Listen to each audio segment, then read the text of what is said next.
Hey guys, this is EckhartsLadder. Hello and welcome to another Star Wars video. Before we get into today's content, this video is sponsored by my good friends over at Vite Ramen. Vite Ramen has been a long-time supporter of the channel because they like me, I like them, and I like their product and feel good recommending it to you guys. Vite Ramen makes high-quality, healthy, and of course delicious ramen. So with Vite Ramen, you still get a 3-minute meal, but you're getting much less sodium and much more protein and bioavailable nutrients. Vite Ramen's website breaks down exactly what goes into their ramen, how they designed it to be healthy, and also they post patch notes for whenever they update their flavors, and Vite Ramen is constantly improving and it's very, very delicious. What's more, and I think this is important, the company is also ethically run, as one of their focuses is paying a living wage to their workers and treating them well. So if you'd like to try Vite Ramen, check out the link down in the description,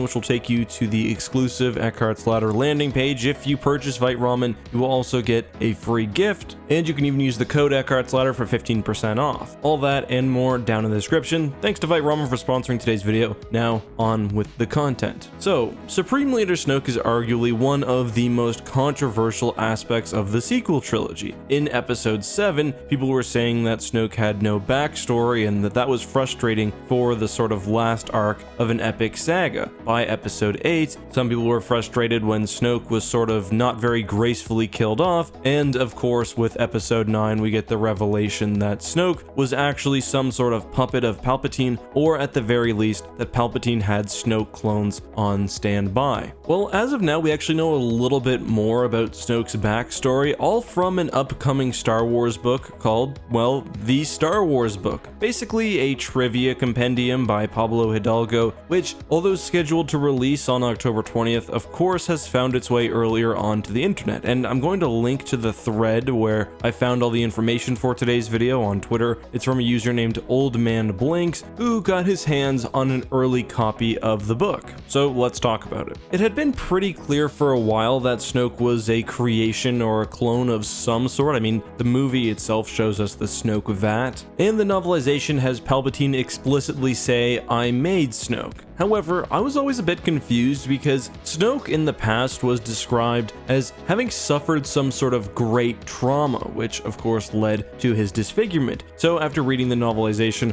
I figured that Snoke was probably the clone of something that came long before, or some strange being found in the unknown regions. The Star Wars book clarifies that, saying that Snoke specifically was a strand cast, an artificial genetic construct concocted by the resurrected Darth Sidious to be his proxy in power. And if the word strandcast is triggering something in your memory, that's because that word is actually used in The Mandalorian, where Khalil says that the child is probably not a strandcast because he had worked in gene farms. What exactly is a strandcast though, you may reasonably be wondering? Well, we get a few more details from the Palpatine page of the same book. Although strandcast is not defined per se, we get the following sentence. Supreme Leader Snoke, a genetically engineered proxy for Sidious, appears to command the First Order, further stating that through Snoke, Sidious corrupts young Ben Solo, who serves Snoke as the vicious Kylo Ren. So it seems like Sidious did have a significant measure of control over Snoke, but this may have been a subtle control, as the book also explicitly said that Snoke did have free will, but his actions and goals are being orchestrated by Sidious. Snoke may not even know that he is a strandcast, but again, it's the fact that he basically is a proxy for Palpatine. Interestingly, this is also where Rey's father came from. He fled, clearly had a complete measure of free will, then of course went on to help make Baby Rey. And unfortunately, no, I'm not talking about this Baby Rey. Anyway, but getting back on topic, there are some things that I like and dislike about these new revelations. First of all, I really dislike pretty much everything about how Rey was handled in episode 9, or at least Rey's lineage, how Snoke was handled. I think clones are already way too prevalent in Star Wars, and this just continues down that track. When it comes to Rey specifically, I think the idea of her being the daughter of a quasi-Palpatine clone is much, much worse than her being the daughter of one of Palpatine's natural children. I like the idea that maybe Palpatine saw that there was some power in family and tried to twist that in his own way, but what we got just ends up being far